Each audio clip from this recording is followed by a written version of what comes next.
श्री सच्चिदानंद सद्गुरु साईनाथ महाराज की जय।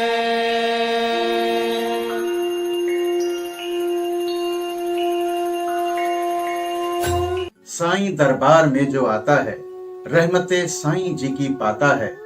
रखते ही पैर साईं चौखट पे नसीबा सबका जाग जाता है। ओम श्री साईनाथाय नमः।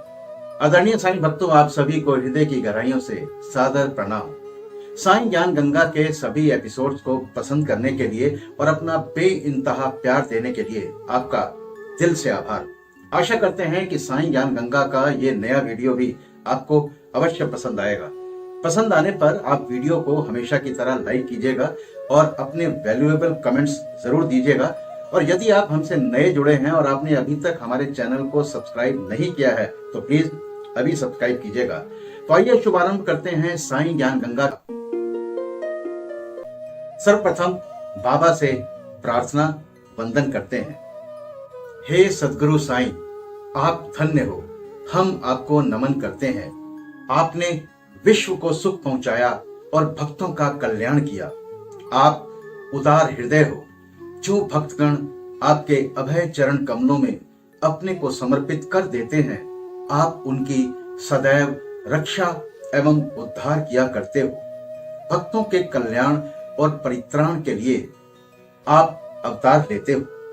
ब्रह्म के सांचे में शुद्ध आत्मा रूपी द्रव्य ढाला गया और उसमें से ढलकर जो मूर्ति निकली वही संतों के संत श्री साईं बाबा है। साईं स्वयं ही आत्माराम और चिर आनंद धाम है। इस जीवन के समस्त कार्यों को नश्वर जानकर उन्होंने भक्तों को निष्काम और मुक्त किया। सबसे पहले बात बाबा की हांडी की। मानव धर्म शास्त्र में भिन्न भिन्न युगों के लिए भिन्न भिन्न साधनाओं का उल्लेख किया गया है। सतयुग में तप, त्रेता में ज्ञान, द्वापर में यज्ञ और कलयुग में दान का विशेष महात्म्य है। सर्व प्रकार के दानों में अन्न दान श्रेष्ठ है। जब मध्याह्न के समय हमें भोजन प्राप्त नहीं होता तब हम विचलित हो जाते हैं। ऐसी ही स्थिति अन्य प्राणियों की अनुभव कर जो किसी भिक्षुक या भूखे को भोजन देता है वही श्रेष्ठ दानी है। जब कोई अतिथि दोपहर के समय हमारे घर आता है तो हमारा कर्तव्य हो जाता है कि हम उसका अभिनंदन कर उसे भोजन कराएं। अन्य दान जैसे धन, भूमि और वस्त्र इत्यादि देने में तो पात्रता का विचार करना पड़ता है, परंतु अन्न के लिए विशेष सोच विचार की आवश्यकता नहीं है। दोपहर के समय कोई भी अपने द्वार पर आए तो उसे शीघ्र भोजन कराना हमारा परम कर्तव्य है। प्रथमतः लाचार या दिव्यांग भिखारियों को, फिर उन्हें जो हाथ पैर से स्वस्थ हैं और उन सभी के बाद अपने संबंधियों को भोजन कराना चाहिए। अन्य सभी की अपेक्षा पंगुओं को भोजन कराने का महत्व अधिक है। अन्न दान के बिना अन्य सब प्रकार के दान वैसे ही अपूर्ण हैं जैसे कि चंद्रमा बिना तारे, पदक बिना हार, कलश बिना मंदिर, कमल रहित तालाब, भक्ति रहित भजन, सिंदूर रहित सुहागिन, मधुर स्वर विहीन गायन और नमक बिना पकवान। जिस प्रकार अन्य भोज्य पदार्थों में दाल उत्तम समझी जाती है, उसी प्रकार समस्त दानों में अन्न दान श्रेष्ठ है। अब देखें कि किस प्रकार बाबा भोजन तैयार कराकर उसका वितरण किया करते थे। बाबा अल्पाहारी थे और वे थोड़ा बहुत जो कुछ भी खाते थे वो उन्हें केवल 2 घरों से ही भिक्षा में उपलब्ध हो जाया करता था। परंतु जब उनके मन में सभी भक्तों को भोजन कराने की इच्छा होती तो प्रारंभ से लेकर अंत तक संपूर्ण व्यवस्था वे स्वयं किया करते थे। वे किसी पर निर्भर नहीं रहते थे और ना ही किसी को इस संबंध में कष्ट ही दिया करते थे। प्रथमतः वे स्वयं बाजार जाकर सब वस्तुएं, अनाज, आटा, नमक, मिर्ची, जीरा, खोपरा और अन्य मसाले आदि वस्तुएं नगद दाम देकर खरीद लाया करते थे। यहाँ तक कि पीसने का कार्य भी बाबा स्वयं किया करते थे। द्वारका माई के आंगन में ही एक भट्टी बनाकर उसमें अग्नि प्रज्वलित करके हांडी के ठीक नाप से पानी भर देते थे। हांडी 2 प्रकार की थी, एक छोटी और दूसरी बड़ी।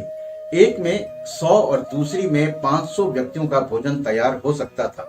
कभी वे मीठे चावल बनाते और कभी मांस मिश्रित चावल या पुलाव बनाते। कभी कभी दाल और मुटकुले भी बना लेते थे।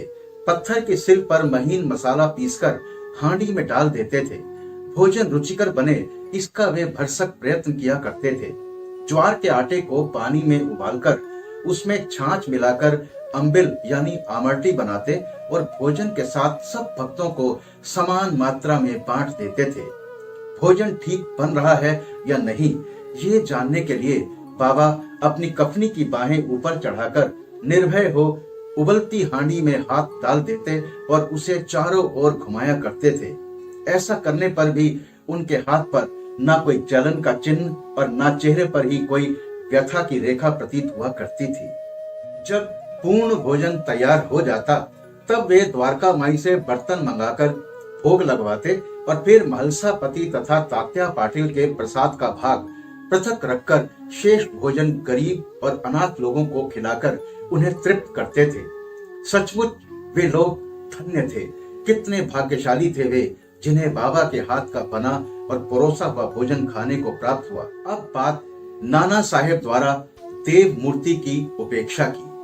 कुछ व्यक्ति अपनी कल्पना के अनुसार बाबा को ब्राह्मण तथा कुछ उन्हें यवन समझा करते थे, परंतु वास्तव में उनकी कोई जाति न थी। उनकी और ईश्वर की केवल एक ही जाति थी। कोई भी निश्चय पूर्वक ये नहीं जानता कि वे किस कुल में जन्मे और उनके माता पिता कौन थे।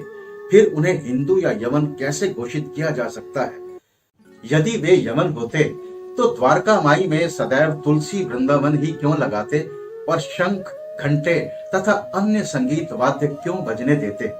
हिंदुओं की विविध प्रकार की पूजाओं को क्यों स्वीकार करते? यदि सचमुच यवन होते तो उनके कान क्यों छिदे होते तथा वे हिंदू मंदिरों का स्वयं जीर्णोद्धार क्यों करवाते? उन्होंने हिंदुओं की मूर्तियों तथा देवी देवताओं की जरा सी उपेक्षा भी कभी सहन नहीं की। एक बार नाना साहेब चांदोरकर अपने साड़ू यानी साली के पति श्री बिनीवले के साथ शिरडी आए। जब वे द्वारका माई में पहुंचे, बाबा वार्तालाप करते हुए अनायास ही क्रोधित होकर कहने लगे, तुम दीर्घ काल से मेरे सानिध्य में हो, फिर भी ऐसा आचरण क्यों करते हो? नाना साहेब प्रथमतः इन शब्दों का कुछ भी अर्थ ना समझ सके, अतः उन्होंने अपना अपराध समझाने की प्रार्थना की। प्रत्युत्तर में बाबा ने कहा, तुम कब कोपर गांव आए और फिर वहां से कैसे शिरडी आ पहुंचे? तब नाना साहेब को अपनी भूल तुरंत ही ज्ञात हो गई। उनका ये नियम था कि शिरडी आने से पूर्व वे कोपर गांव में गोदावरी के तट पर स्थित श्री दत्त का पूजन किया करते थे, परंतु रिश्तेदार के दत्त उपासक होने पर भी इस बार विलंब होने के भय से उन्होंने उनको भी दत्त मंदिर में जाने से हतोत्साहित किया और वे दोनों सीधे शिरडी चले आए थे। अपना दोष स्वीकार कर उन्होंने कहा कि गोदावरी स्नान करते समय पैर में एक बड़ा कांटा चुभ जाने के कारण अधिक कष्ट हो गया था। बाबा ने कहा, ये तो बहुत छोटा सा दंड था। और ऐसा कहते हुए बाबा ने उन्हें भविष्य में ऐसे आचरण के लिए सदैव सावधान रहने की चेतावनी दी। अब बात नैवेद्य वितरण की।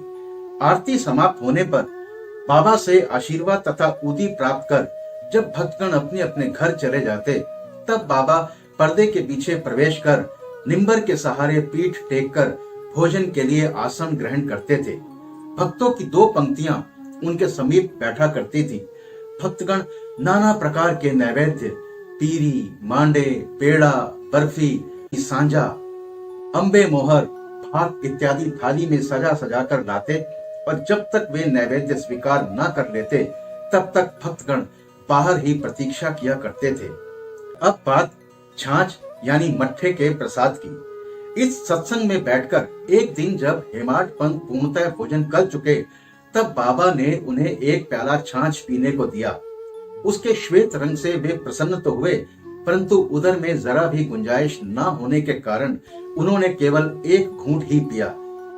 उनका ये उपेक्षात्मक व्यवहार देखकर बाबा ने उनसे कहा, सब पी जाओ, ऐसा सुअवसर अब कभी ना पाओगे। तब हेमाड पंत ने पूरी छाछ पी ली, किंतु उन्हें बाबा के सांकेतिक वचनों का मर्म शीघ्र ही विदित हो गया, क्योंकि इस घटना के थोड़े दिनों के पश्चात ही बाबा समाधिस्थ हो गए। हमें अवश्य ही श्री हेमाड पंत के प्रति कृतज्ञ होना चाहिए, क्योंकि उन्होंने तो छाछ का प्याला पिया, परंतु वे हमारे लिए यथेष्ट मात्रा में श्री साईं लीला रूपी अमृत दे गए, श्री साईं सचरित्र के रूप में, जिसे आज हम साईं ज्ञान गंगा के माध्यम से आप तक पहुंचा रहे हैं। अब बात समाधि मंदिर के निर्माण की। बाबा जो कुछ करना चाहते थे उसकी चर्चा वे कभी नहीं करते थे, बल्कि बाबा आसपास ऐसा वातावरण और परिस्थिति निर्माण कर देते थे कि लोगों को बाद में उनका निश्चित परिणाम देखकर बड़ा अचंभा होता था। समाधि मंदिर का निर्माण इस विषय का उपयुक्त उदाहरण है। नागपुर के प्रसिद्ध लक्षाधिपति श्रीमान बापू साहेब बूटी सह कुटुंब शिरडी में रहते थे। एक बार उन्हें विचार आया कि शिरडी में स्वयं का एक वाड़ा होना चाहिए। कुछ समय के पश्चात जब वे दीक्षित वाड़े में निद्रा ले रहे थे तो उन्हें एक सपना आया। बाबा ने सपने में आकर उनसे कहा कि तुम अपना एक वाड़ा और एक मंदिर बनवाओ। श्यामा भी वहीं शयन कर रहा था और उसने भी ठीक वैसा ही सपना देखा। बापू साहब जब उठे तो उन्होंने श्यामा को रुदन करते देखकर उनसे रोने का कारण पूछा। तब श्यामा ने बतलाया, अभी अभी मुझे एक सपना आया था कि बाबा मेरे बिल्कुल समीप आए और स्पष्ट शब्दों में कहने लगे कि मंदिर के साथ वाड़ा बनवाओ, मैं समस्त भक्तों की इच्छाएं पूर्ण करूंगा। बापू साहब बूटी को बड़ा आश्चर्य हुआ कि दोनों ही सपने एक जैसे हैं। धनाढ्य तो वो थे ही। उन्होंने वाड़ा निर्माण करने का निश्चय कर लिया और श्यामा के साथ बैठकर एक नक्शा खींचा। काका साहेब दीक्षित ने भी उसे स्वीकृत किया और जब नक्शा बाबा के समक्ष प्रस्तुत किया गया तो उन्होंने भी तुरंत ही स्वीकृति दे दी। तब निर्माण कार्य प्रारंभ कर दिया गया और श्यामा की देख रेख में नीचे मंजिल, पैखाना और कुआं बनकर तैयार हो गया। बाबा भी लेंडी को आते जाते समय परामर्श दे दिया करते थे। आगे ये कार्य बापू साहेब जोग को सौंप दिया गया। जब कार्य इसी तरह चल रहा था उसी समय बापू साहेब जोग को एक विचार आया कि कुछ खुला स्थान भी अवश्य होना चाहिए। बीचों बीच मुरलीधर की मूर्ति की भी स्थापना की जाए। उन्होंने अपना विचार श्यामा को प्रकट किया तथा बाबा से अनुमति प्राप्त करने के लिए कहा। जब बाबा वाड़े के पास से जा रहे थे तभी श्यामा ने बाबा से प्रश्न किया। श्यामा का प्रश्न सुनकर बाबा ने स्वीकृति देते हुए कहा, जब मंदिर का कार्य पूर्ण हो जाएगा तब मैं स्वयं वहां निवास करूंगा।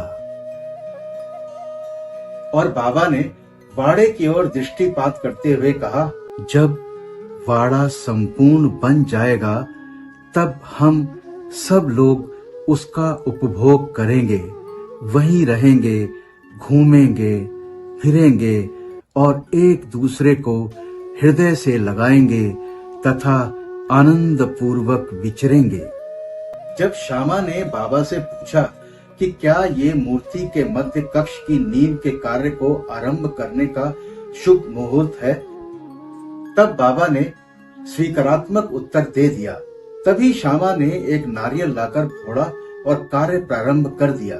ठीक समय में सब कार्य पूर्ण हो गया और मुरलीधर की एक सुंदर मूर्ति बनवाने का प्रबंध किया गया। अभी उसका निर्माण कार्य प्रारंभ भी न हो पाया था कि एक नवीन घटना घटित हो गई। बाबा की स्थिति चिंताजनक हो गई और ऐसा दिखने लगा कि वे अब देह त्याग देंगे। बापू साहब बहुत उदास और निराश से हो गए। उन्होंने सोचा कि यदि बाबा चले गए तो वाड़ा उनके पवित्र चरण स्पर्श से वंचित रह जाएगा और मेरा सब लगभग 1 लाख रुपया व्यर्थ ही जाएगा। परंतु अंतिम समय बाबा के श्री मुख से निकले हुए वचनों कि मुझे वाड़े में ही रखना ने केवल बूटी साहब को ही सांत्वना नहीं पहुंचाई वरन अन्य लोगों को भी शांति मिली। कुछ समय के पश्चात बाबा का पवित्र शरीर मुरलीधर की मूर्ति के स्थान पर रख दिया गया। बाबा स्वयं मुरलीधर बन गए और बाड़ा साईं बाबा का समाधि मंदिर। श्री साईं सच्चरित्र का अध्याय यहाँ संपन्न होता है। आशा करते हैं कि ये वीडियो आपको अवश्य पसंद आया होगा। अगर ऐसा है तो वीडियो को लाइक कीजिएगा, ज्यादा से ज्यादा शेयर कीजिएगा, और यदि आपने अभी तक हमारे चैनल को सब्सक्राइब नहीं किया है तो प्लीज अभी सब्सक्राइब कीजिएगा।